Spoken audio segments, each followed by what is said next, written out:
Oke, selamat siang teman-teman. Bertemu kembali dengan Mas Bro Tegal di sini. Untuk siang hari ini saya akan membahas kisah perjalanan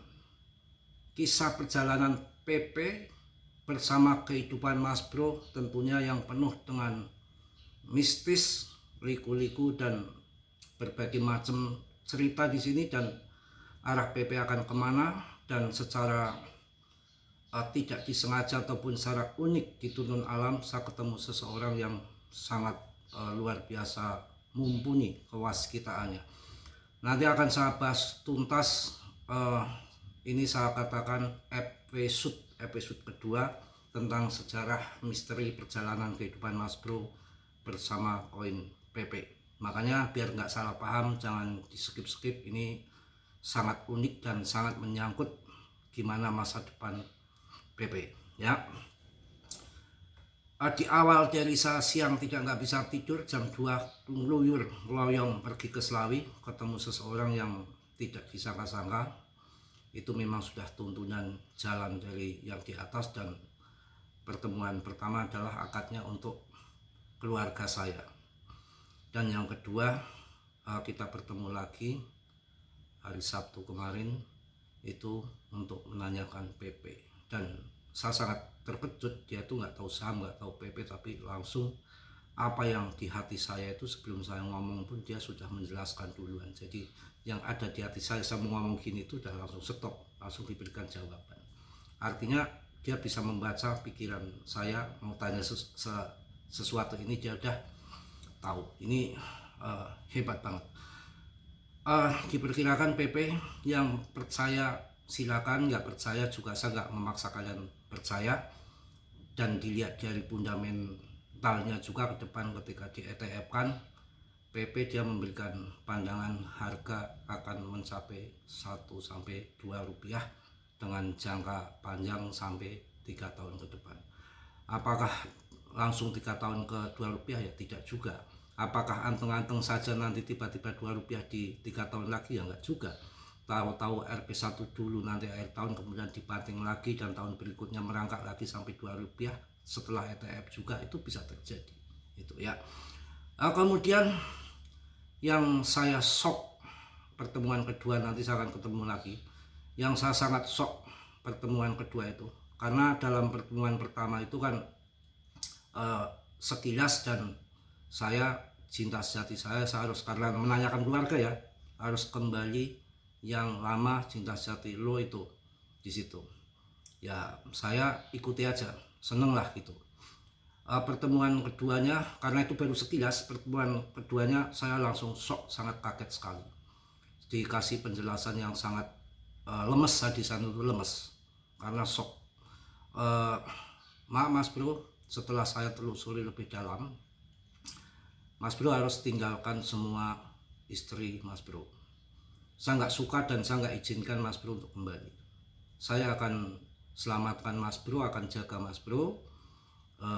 Mas Bro sebetulnya sih cukup, saya tahu bentengnya sudah cukup kuat. Mas Bro tahu sebetulnya. Saya nggak tahu apa-apa itu, karena Mas Bro belum kebuka kalbunya saja. Saya tahu siapa Mas Bro, cuma saya belum.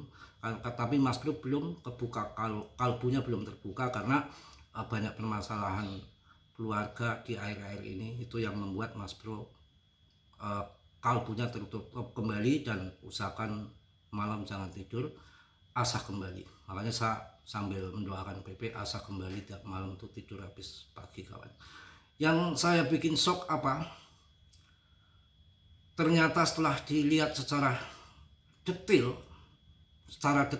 kalian boleh percaya boleh enggak, dia nggak izinkan saya kembali ke mantan karena yang di Jakarta ternyata sudah sok seperti gayanya seperti artis, dan dia sudah terlalu jauh bermain cinta terlarang dengan seseorang pria yang lain.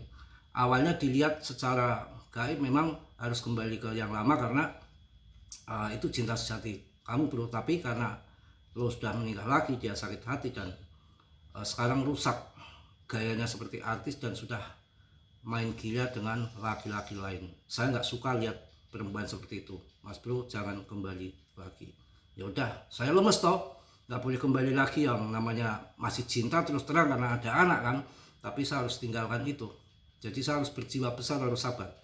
Dan shock yang kedua, saya nggak sebutkan siapa di antara kedua itu, mantan istri lo yang satu pakai susuk di bibir bro. Wah, saya kaget lagi. Saja seorang laki-laki nggak akan sanggup saya melakukan pasang kayak gitu, apalagi susuk, kekebalan segala macam. Saya itu bersih, saya nggak mau ribet. Kalian tahu, pernah saya lihat pakai jam tangan, lihat saya pakai macam-macam jam tangan itu ada di rumah, ada 2 sampai pada rusak. Nggak mau saya ribet-ribet keluar mas bro. Kalau mas bro keluar, nggak ada yang bisa ngepel saya. Saya nggak mau ribet ngantongin HP, saya nggak mau ribet ngantongin utak-utik HP. Saya keluar itu tangan kosong, paling saya sedia uang sama ATM, yang karena itu kecil kan, di dompet kadang di tas. Jam mau sholat ribet wudhunya, ya kan. HP mau sholat otak-otik, saya nggak mau ribet. Saya orangnya simple, percaya kalian. Itu saya shock sekali karena yang kedua mantan itu salah satu pasang susuk di sini. Itu yang saya bikin shock. Saya juga ini jangan dianggap main-main. Saya awalnya juga nggak percaya sama yang begitu-begituan, akan tetapi karena begitu detailnya kondisi yang dia lihat secara batin itu, umpamanya dia belum pernah ke rumah Mas Bro, dia tahu rumah Mas Bro kayak apa bentuknya, dari luar sampai dalamnya, sampai gentengnya, sampai isinya tahu.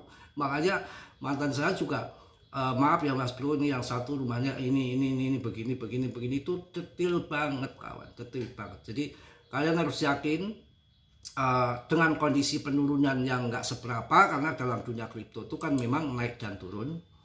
Saran saya yaitu tadi, tambah muatan. Mas Bro juga koinnya belum sampai 1 miliar, kesempatan emas untuk kita kumpulkan lebih banyak koin, karena kita tahu arahnya PP akan kemana. Apalagi sudah dijelaskan sama seorang yang Mas Kito ini bahwa Mas Bro nanti akan besar bersama PP ya. Ini episode kedua yang lebih detail lagi. Pertama, pertemuan ke sana itu kan saya sekilas tentang apa yang saya harus lakukan, dan saya bukan dari rumah ke sana ingin mencari orang pintar ataupun ingin menanyakan permasalahan saya biar dibantu sama orang pintar. Enggak, saya lagi gelasan itu di sofa itu, kok gelisah banget ini. Saya jam 1:30, tahu-tahu saya ambil motor ngeloyong keluar, nggak ada jelas tujuannya. Saya main ke Selawi, ketemulah beliau ya, singkat cerita bla bla bla bla bla bla. Yang saya tanya ya keluarga ya, awalnya begitu, jangan pokoknya cinta lo yang pertama itu. Tapi kan sekilas kan belum digarap secara detail. Keduanya saya shock banget. Jadi saya nggak rela, saya akan bentengin lo bro. Istri lo udah berubah, sudah nggak kayak dulu lagi. Udah sok gayanya kayak artis di Jakarta, sudah macam-macam pakaiannya, udah pokoknya lagunya udah, aksesorisnya udah gila. Memang waktu pulang lebaran kemarin saya juga kaget, aksesorisnya udah ya, bukan istriku yang dulu lagi. Dan yang saya nggak suka, dia sudah bermain terlalu jauh dengan cinta yang barunya bro. Jika lo kembali pun lo bro paling akan diinjak-injak doang, dan saya nggak mau kamu begitu. Udah, sekarang apa yang saya harus lakukan? Saya diminta selesaikan koin PP. Koin PP akan jadi besar 1 sampai 2 rupiah bro. Lo selesaikan koin PP saat ini, stop urusan wanita, stop, lo akan hancur. Nanti tugas lo RP1 dulu, selesaikan dulu PP, bikin video ya, cari investor. Nanti setelah usai PP lo punya uang miliaran, jodoh akan datang sendiri bro. Saya kan orangnya banyolan ya, inilah mas, saya carikan dong. Siap, banyak, mau berapa? Saya orangnya banyolan juga karena usianya hampir sama dengan saya, malah tuaan saya. Jadi di sana cair saja, bicaranya cair. Tadi suku teh manisnya nikmat banget, Selawi ya, teh poci ya, ditambah goreng pisang. Goreng pisangnya bukan beli di pasar, goreng sendiri dan metik sendiri karena kebunnya luas banget. Dan pertemuan kedua saya ke sana itu dipel dulu, dia lagi panen pari, gila gak? Ini orang panen pari, istrinya punya garmen.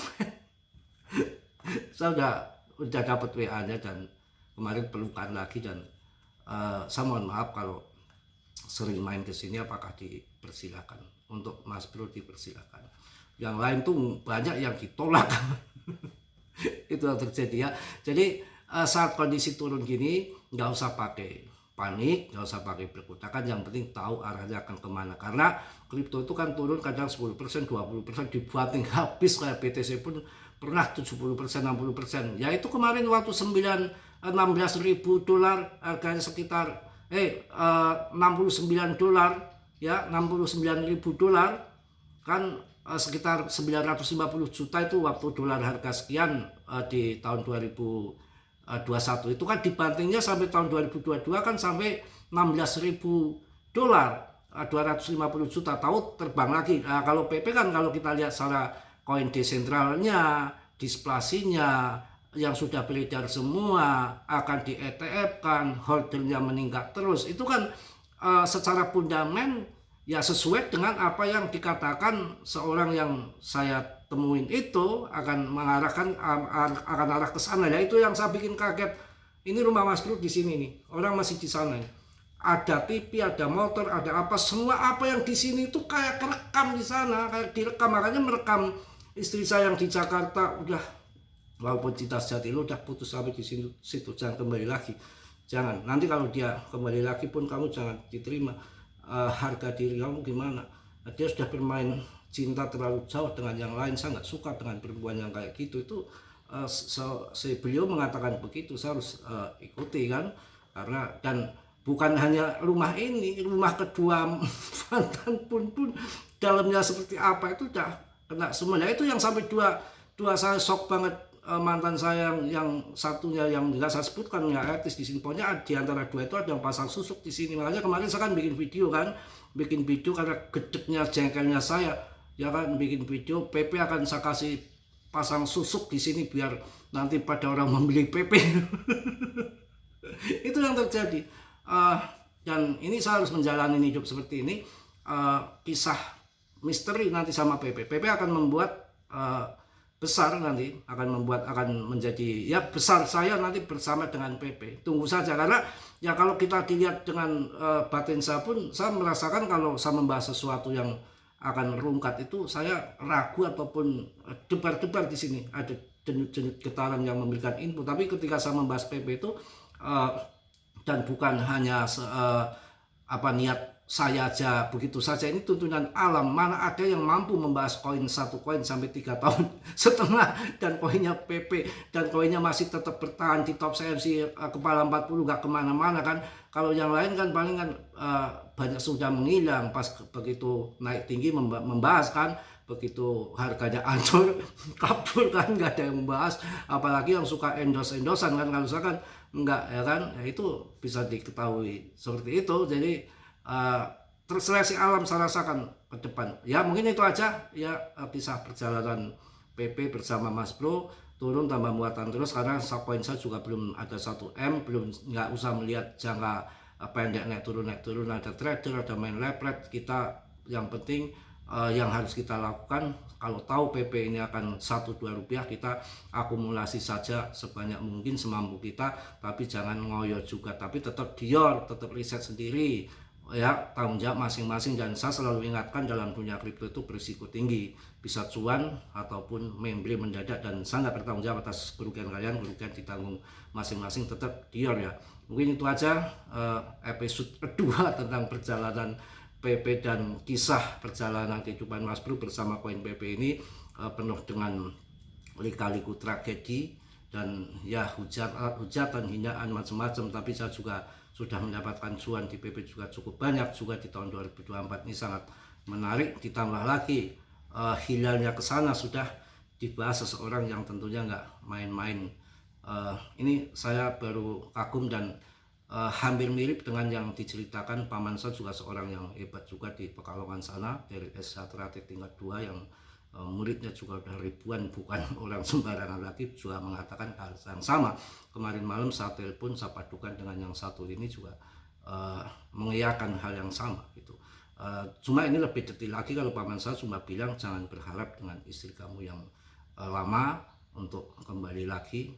Setelah saya tanya ini kok lebih detail paman, saya nggak mau kamu kecewa, tapi saya tahu apa yang terjadi ke depan gitu. Saya cuma nggak mau kamu kecewa, makanya saya nggak tanya yang detail. Apa yang kamu temui Waskito yang baru itu betul benar ya, ikuti aja sarannya dia. Bagaimana kamu bentengin diri, jangan sampai kebobolan, karena ada salah satu kedua istri saya yang satu itu memang bermain curang ya, biasa cari orang-orang yang untuk ngerjain saya bagaimana supaya saya menjadi gila, itu ada salah satu itu, dan saya tetap berjaga-jaga ya. Ternyata menimpa dalam kehidupan saya yang mana saya lihat itu waktu itu kan hanya di sinetron-sinetron, hanya di film-film, dan saya nggak menduga ini akan terjadi pada saya gitu loh. Kok sebegitu ya, sebegitunya ternyata sakit hati, kisah cinta wanita itu bisa nekat kawan, bisa nekat, bisa main dukun, main paranormal untuk hancurkan saya. Itu ternyata terjadi di dalam kehidupan saya. Bukan, saya kira hanya di film-film bahwa istri kedua nyantet istri pertama atau gimana, itu dalam film-film lucu gitu aja. Untung saya juga orang yang bukan dianggap apa namanya saya juga tentunya di sini perlu pengaman juga gitu ya. Oke, mungkin itu aja yang saya sampaikan. Kalau itu nggak jelas, yang bisa menerima silakan diterima, ya nggak bisa menerima ya jangan diterima ya. Salam dari Tegal Mas Bro. Wassalamualaikum warahmatullahi wabarakatuh. PPPPPP. Cos.